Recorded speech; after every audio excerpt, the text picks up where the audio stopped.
Shoot! Shoot! Usually, dito kastatay ng mga naging manok kan nagiti bilit nga isturbo, pero bayan. Mura duma, nagiti aso, kan nagiti pusa, kan nagiti isturbo, pero bayan, baga shoot! It is just a simple word na magets dagiti tarakan nga pabugan tayo. And we do that tapno maprotektaran dagiti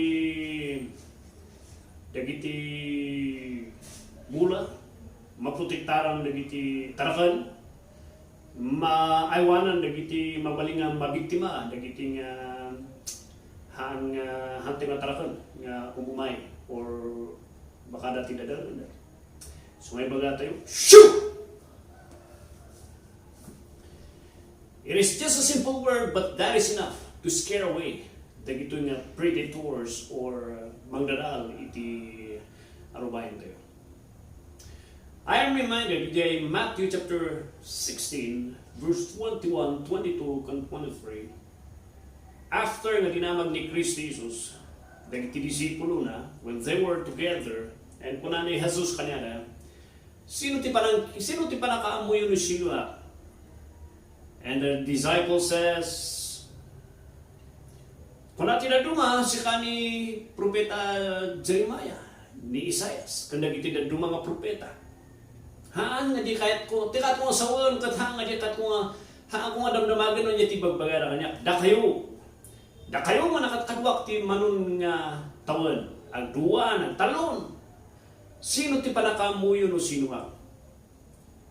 And this was the time when Pedro, he gave a very strong statement that will never be forgotten karagiti anak na. He made a statement nga kunana, you are the Christ. Sika jay napiling nga Kristo nga mangisalakan. You are the chosen one, the chosen Savior, Lord Uraimi, the Son of the living God. In the culture, iti Hudyo, when they say Son of the living God, equal with the living God. That is the point. Iti ko na ni Pedro. And kuna ni Jesus kanya na, you've got it right. Pedro, iti bukod mo nga laing kan panakawat. Iti bukod mo nga sirip, haan mo nga nawatan di jay. Nawatan di nga kinagpaiso, gapus kini ama nga nangilukat iti puso kong panunod mo. It is the Father who opened, who prepared, who gave you understanding that you are able to understand no sino ako nga talaga. And after the scenario nga niyay, the situation nga niyay, nagbaliktad di istorya iti 21, 22, 23, kapusta ko na in istorya ni Kristo Jesus nga dumtang iti tiyempo nga nagiti leaders, nagiti Pharisees, ay naganulag iti tao kat patayon na ito iso na. Namdamdam to ni tiyempo, on a third day, ang ungar iso na. Di 22, kuna ni Pedro. Then Peter took him and began to rebuke him, saying, be it far from you, Lord, they shall not be unto you. Haan kung ay palupos di ay Apo. Apo Jesus, no kunang mapatay na ka, sakpay ti mayuna nga itad ko titangit ko di sangwanan. I will never do that, and I will never allow nga patayin na ka lang. Sakpay ti muna. It was a noble, nagsayat mo ito, yung panunod nga somebody made a statement who will defend you, who will stand there, who will be there through thick and thin, handa ka ngay bati. That is a confession that he is willing to be a martyr para ni Kristo. Number 23, Instead of being commended nga ma-appreciate ni Kristo Jesus isuna for willingly and for giving a statement that He's willing to die for His Lord and Master na ni Jesus.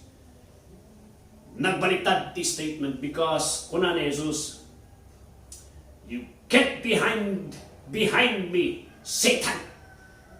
You are an offense unto me, for thou savorest not the things that are of God, but that are of men. Instead of saying, man-mano, day tanga panunot mo, Pedro. I appreciated that you are willing to give your life for me. Instead of being appreciated by Jesus Christ, kinita ni Jesus isuna. And he talked to him, he directly confronted ni Peter, saying, Peter, get behind me, Satan. It is the same thing as, shoo! After the statement na, you are the Christ, one of the greatest statement, confession, doctrinal statement that has been stated, and he was commended by the Lord. After the day, he was being rebuked by the Lord Jesus Christ. Kaya baga ni Kristo Jesus kanya na, umikat katilikin po Satanas. Hanakat na nga suon nga nadimon possess ni Pedro. Hanakat na nga suon nga here is a time nga tagsasao kini Pedro kat ni Satanas. Rather, jay panunot ni Pedro katagpan panunot isuna nga iti Diyablo. The devil understand that when Christ would die, there will be Savior. There is the complete fulfillment the promise niya po Diyos nga matungpal iti krus iti Calvary. And the devil understand it from the beginning. That's why he likes to kill him. Di palang panakaubing na, kinaubing na. Di palang baby iso na.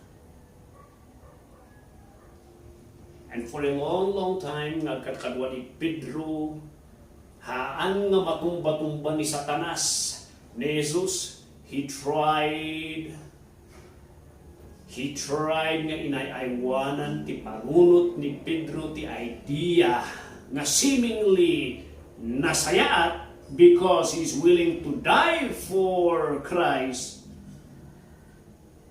Ngam kura ni Kristo, haan nga ustulit ang panunot. Apay haan nga ustulit panunot ni Pedro. Because if he will not allow na nangay palungkos nga matay ni Kristo Jesus ni krus, then there will never be gospel. Kanawan ti panakaisanakan. If Peter won't and doesn't like nga ni Jesus kat matay ni krus iti Calvary, then awan,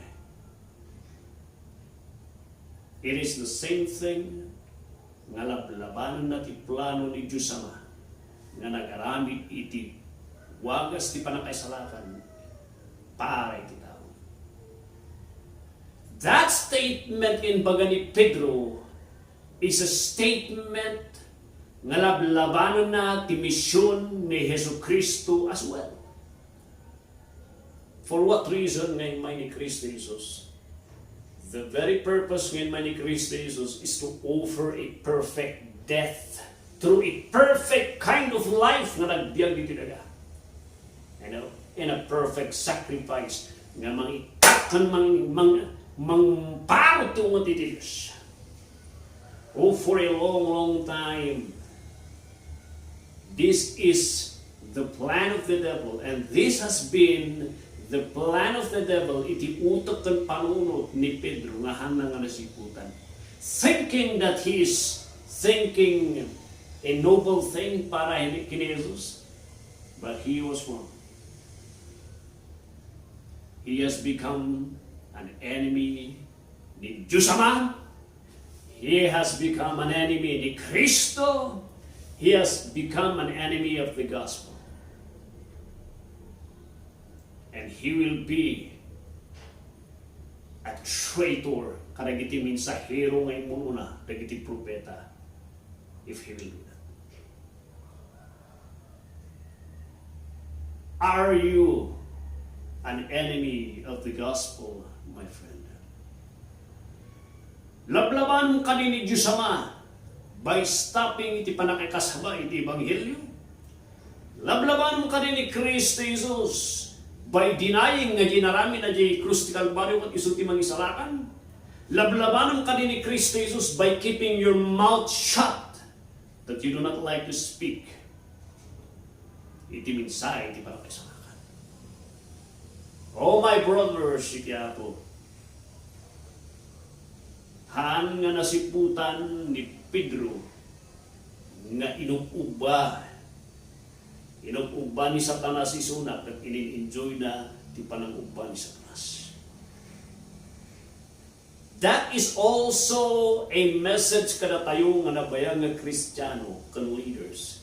Nga it does not guarantee nga kaduwang kanabayag ka nga nagsiserbi kan adipan iti Apo kat handa ka nga maabak o sa rin iti demonyo.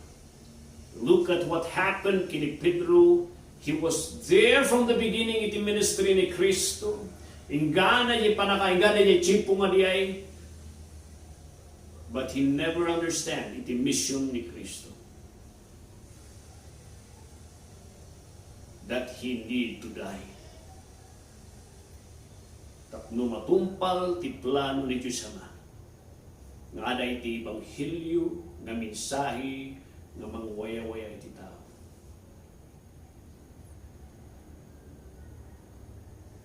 Look at that leader nga kadwa-kadwa ni Jesus. Nga nagbaling nga biktima iti demonyo iti nga chimpo. You can be like that by keeping your mouth shut iti Ebanghelyo, by not telling the gospel, by not living the gospel, and by not trusting na umanay tinaramin ni Kristo, and by not fully trusting nga di sakripisyo nga plano ni Diyos Ama kani Kristo kat haan nga umanay nga mangisalakan. That is a blatant action. Ibagbagang bisang uwanan niya ako.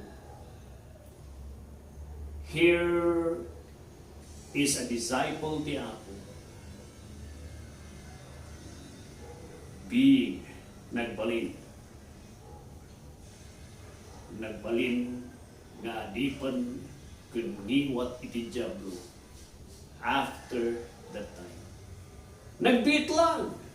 He just made a statement that will never be forgotten. Iti era ti Christianity, you are the Christ, the Son of the living God.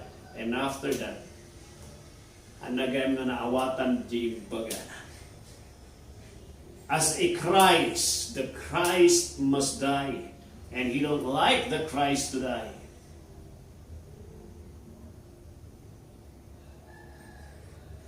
Oh, my friend. Kita ang tahang kamag nag-uba iti likodan iti demonyo. Naganas ti ay nga uba iti kauping tayo. Uba kan kada chimpo inuba nga kinutaran, ada na ay nga inuba nga kinarayan, ada ba ti chimpo nga hindi kawasbasitan tayo. Yag pauba tayo kanya ama tayo kanilulong kanilula tayo. Because dilikudan ni tinula kanilulong tayo. Ada iti talak ang security nga mangitan tinanakan na tayo. Ngam ada ti uba nga haan ko nga kayat ganahan kayat niya ako Diyos nga mangyari ka na tayo. And that is diya ang pauba ka iti likudan iti Diyablo. Na kayo nga magmaturog kan manglablaban iti trabaho iti Diyos. Sa kayo tatatatatatatal na nga hanyong ay dandanon ti minsay ti Ebanghelyo. Kan hanyong anayon ni Yesu Kristo ti Diyablo. Shoo! Hanyong ay palubos ti Diyablo. Kuna ni Jesus, get thee behind me, Satan. You are thinking like the devil.